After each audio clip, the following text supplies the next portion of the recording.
नमस्कार, स्वागत है आपका बोलता है हिमाचल पर। आज है 19 जुलाई 2023 और हिमाचल प्रदेश की आज की सबसे बड़ी खबरें हम आपके लिए लेकर आए हैं। हमेशा की तरह आप इस वीडियो को लाइक कर दीजिएगा। चैनल पर नहीं जुड़े, चैनल को आप सब्सक्राइब जरूर करें। पेश है आज की सबसे बड़ी खबरें। हिमाचल प्रदेश हाल ही में लगातार भारी बारिश के कारण विनाशकारी प्राकृतिक आपदा से गुजरा है, जिससे प्रभावितों को सहायता की सख्त जरूरत है। सरकार ने कर्मचारियों और पेंशन भोगियों के विभिन्न संघों से प्राप्त विभिन्न अनुरोधों के मद्देनजर आपदा राहत कोष की स्थापना की है, जिसका उद्देश्य प्रभावित लोगों को तत्काल राहत और दीर्घकालीन पुनर्वास प्रदान करना है। अब सामान्य प्रशासन विभाग ने हिमाचल प्रदेश सरकार के अधीन विभिन्न विभागों, सार्वजनिक क्षेत्र के उपक्रमों व स्वायत्त निकायों में सभी आहरण एवं सम वितरण अधिकारियों को सक्षम प्राधिकारी के अनुमोदन के बाद नियमित अनुबंध कर्मचारियों सहित पेंशनरों का एक दिन का वेतन पेंशन काटने के निर्देश जारी किए हैं। इस राशि को नियमानुसार आपदा राहत कोष में जमा किया जाएगा। हिमाचल प्रदेश की राजधानी शिमला के मिडिल बाजार में शिव मंदिर के समीप हिमाचली रसोई रेस्तरां के भीतर मंगलवार शाम 7 बजे अचानक बड़ा धमाका हो गया। इस घटना में मिडिल बाजार के कारोबारी अविनाश सूद की मौत हो गई है, जबकि 11 लोग घायल हो गए हैं। अविनाश शिव मंदिर में माथा टेकने गए थे, तभी धमाके के चपेट में आ गए। रेस्तरां का दरवाजा टूटकर जोर से कारोबारी के साथ टकराया था। धमाका इतना जोरदार था कि रेस्तरां समेत बाहर मिडिल बाजार से गुजरे लोग और साथ लगती दुकानों में बैठे कारोबारी भी चपेट में आ गए। धमाका कैसे हुआ इसका पता नहीं चल पाया है। धमाके से मिडिल बाजार और माल रोड समेत 25 से ज्यादा दुकानों और घरों के शीशे चटक गए। धमाके के बाद रेस्तरां और आसपास की किराना, ज्वेलर्स, होटल, ढाबा समेत अन्य क्षतिग्रस्त दुकानों के भीतर से सामान बाहर निकाला गया। उधर जिस रेस्तरां में ये धमाका हुआ है उसमें कुछ सिलेंडर भी थे। दमकल टीम के अनुसार सिलेंडर नहीं फटे हैं। ये धमाका कैसे हुआ है इसका पता नहीं चला है। सूचना के बाद फोरेंसिक टीम भी मौके पर पहुंची। अब जांच रिपोर्ट आने के बाद ही धमाके के कारणों का पता लग सकेगा। धमाके के बाद पुलिस ने मिडिल बाजार को सील कर दिया है। हिमाचल प्रदेश हाईकोर्ट ने सड़क बनाने के लिए निजी भूमि का इस्तेमाल करने में अहम व्यवस्था दी है। अदालत ने कहा कि संपत्ति का अधिकार एक मौलिक अधिकार है, फिर भी अनुच्छेद 301 के तहत ये एक संवैधानिक अधिकार है। इस दृष्टिकोण से अनुच्छेद 301 के तहत किसी भी व्यक्ति को उसकी संपत्ति से वंचित नहीं किया जा सकता है। मुख्य न्यायाधीश MS रामचंद्र राव और न्यायाधीश अजय मोहन गोयल की खंडपीठ ने यह निर्णय सुनाया है।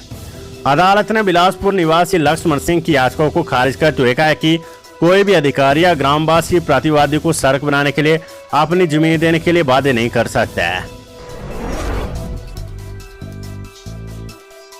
बागवानी मंत्री जगत सिंह नेगी ने मंगलवार को कहा कि रात 2 बजे तक मंडी खुली रखनी पड़ी तो रहेगी। पूरा प्रशासनिक अमला मंडियों में खड़ा रहेगा।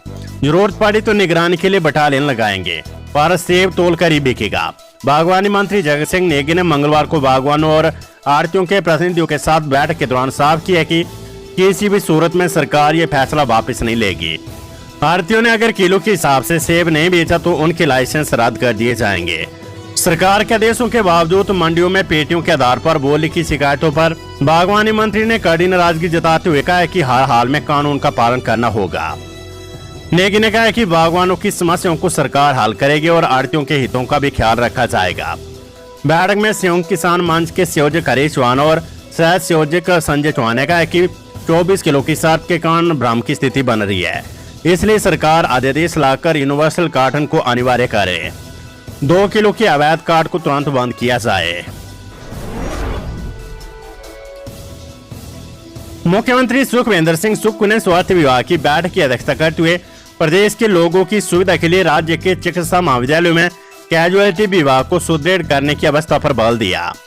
उन्होंने कहा कि प्रदेश के लोगों को बेहतर स्वास्थ्य सुविधाएं प्रदान करने के लिए विभिन्न चिकित्सा महाविद्यालयों के कैजुअलिटी विभाग को आपातकालीन चिकित्सा विभाग में स्तरोन्नत किया जा रहा है। इसके दृष्टिगत चिकित्सकों, नर्सों तथा अन्य आवश्यक स्टाफ की संख्या में भी वृद्धि की जा रही है तथा इस संबंध में शीघ्र मंत्रिमंडल के समक्ष एक प्रस्ताव प्रस्तुत किया जाएगा।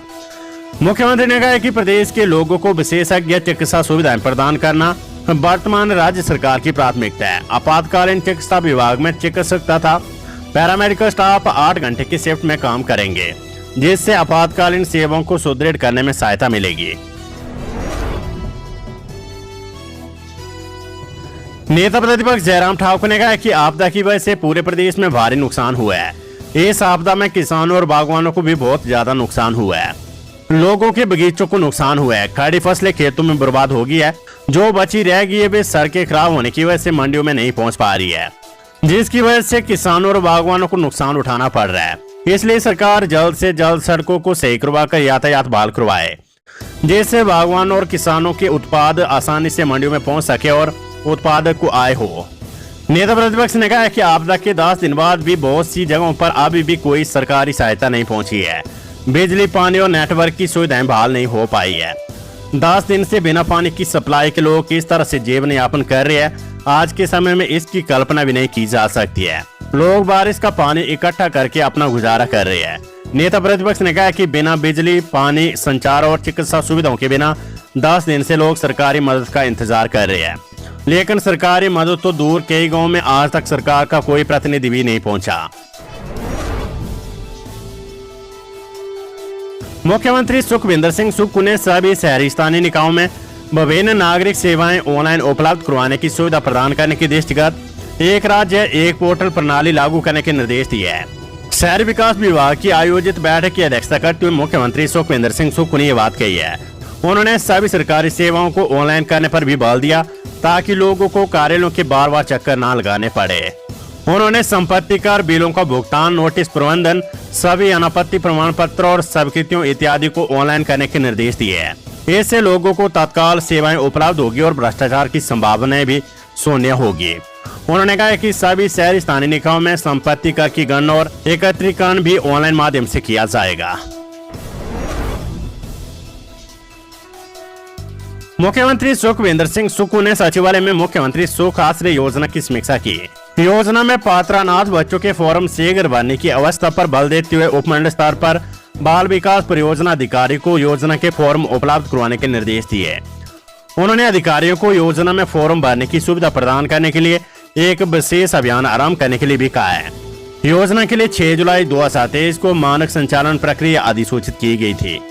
योजना के कार्यान्वयन की निगरानी का जिम्मा उपायुक्तों को जिला स्तर पर सौंपा गया है।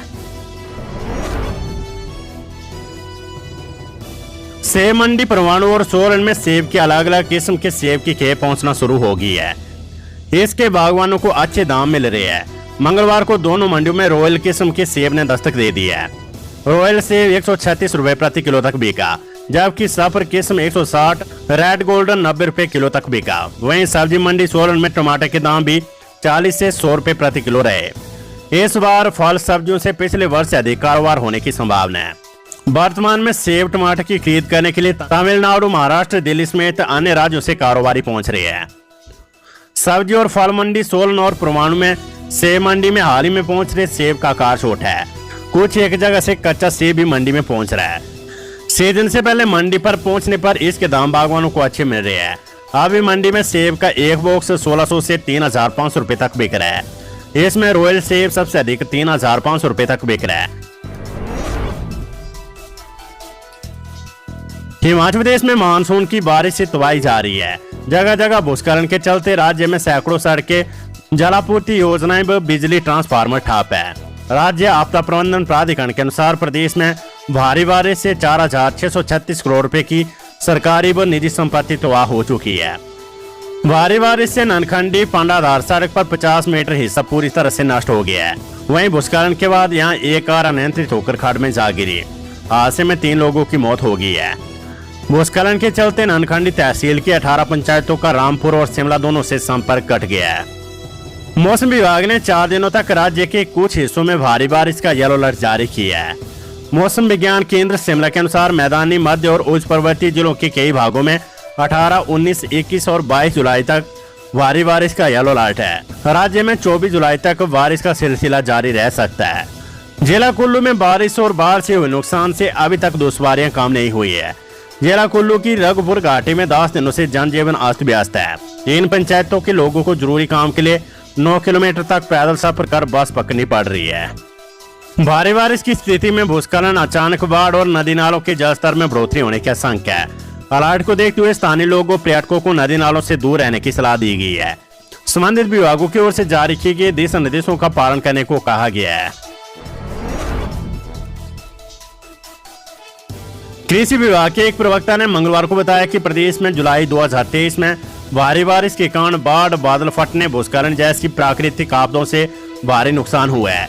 इसके दृष्टिगत प्रदेश के किसानों, ऋणी व गैर ऋणी के लिए प्रधानमंत्री फसल बीमा योजना के अंतर्गत मक्की व धान की फसलों का बीमा करवाने की अंतिम तिथि 15 जुलाई से बढ़ाकर 31 जुलाई 2023 तक की गई है। उन्होंने कहा कि इसके अतिरिक्त पुनर्गठित मौसम आधारित फसल बीमा योजना के तहत खरीफ फसल 2023 के लिए जिला ऊना में आलू की फसल। हिमाचल प्रदेश के जनजातीय क्षेत्र पांगी में डीजल की कमी होने पर परिवहन विभाग ने 17 रूटों पर बस सेवाएं बंद कर दी है। पांगी के 33 रूटों में से 16 रूटों पर ही नियमित रूप से बसें भेजी जा रही है, क्योंकि परिवहन निगम के पास डीजल खत्म होने की कगार पर पहुंच गया है। डीजल की सप्लाई लेकर आ रहा टैंकर रास्ता बंद होने के कारण मनाली में फंसा है, जो मार्ग बहाल होने के उपरांत ही पांगी पहुंचेगा। उसके बाद ही पांगी के सभी रूटों पर बस सेवा बहाल हो पाएगी। बस सेवाएं बंद होने के कारण घाटी के लोगों को पैदल या टैक्सी में सफर करना पड़ रहा है। हिमाचल प्रदेश में अवैध भवन निर्माण करने वालों पर सरकार सख्ती से पेश आएगी। शिकायत मिलने पर इन लोगों की बिजली, पानी समेत तमाम मूलभूत सुविधाएं छीन ली जाएगी। नक्शा पास करवाकर ही भवन का निर्माण करना होगा। इसके लिए भवन निर्माण संबंधित इंजीनियर की रिपोर्ट अनिवार्य होगी। हिमाचल में मूसलाधार बारिश और बाढ़ आने से कई लोगों के मकान ढह गए हैं। नगर नियोजन विभाग शहरी निकाय को इसकी निगरानी करनी होगी। अगर कोई ठेकेदार बिना लाइसेंस व नक्शा पास किए लोगों के भवनों का निर्माण करता है तो उसके खिलाफ भी कार्रवाई होगी। हिमाचल प्रदेश के इंदौर उपमंडल के घंडरा तथा मियानी में उफनती ब्यास नदी में फंसे लोगों को रात भर 9 घंटे तक चले बचाव अभियान के बाद सुरक्षित निकाला गया है। इसमें विधायक मलेंद्र राजन, एसडीएम सुरेंद्र ठाकुर तथा डीएसपी विशाल वर्मा बचाव अभियान शुरू होने से अंत तक डटे रहे। उपायुक्त एवं जिला आपदा प्रबंधन प्राधिकरण के अध्यक्ष डॉक्टर निपुल जिंदल ने बताया कि सोमवार रात 9 बजे के करीब ब्यास नदी का जलस्तर बढ़ने के कारण घंडरा तथा म्यानी में 55 के करीब लोगों के फंसे होने की सूचना जिला कंट्रोल रूम में प्राप्त हुई। इस दौरान एसडीएम डीएसपी की देखरेख में स्थानीय स्तर पर बचाव अभियान आरंभ किया गया तथा एनडीआरएफ को भी सूचित कर दिया गया। एनडीआरएफ की ओर से रात्रि करीब 10:30 बजे बचाव अभियान आरंभ किया गया, जो सुबह 5 बजे तक चला। इसमें सभी लोगों को सुरक्षित निकाला गया है।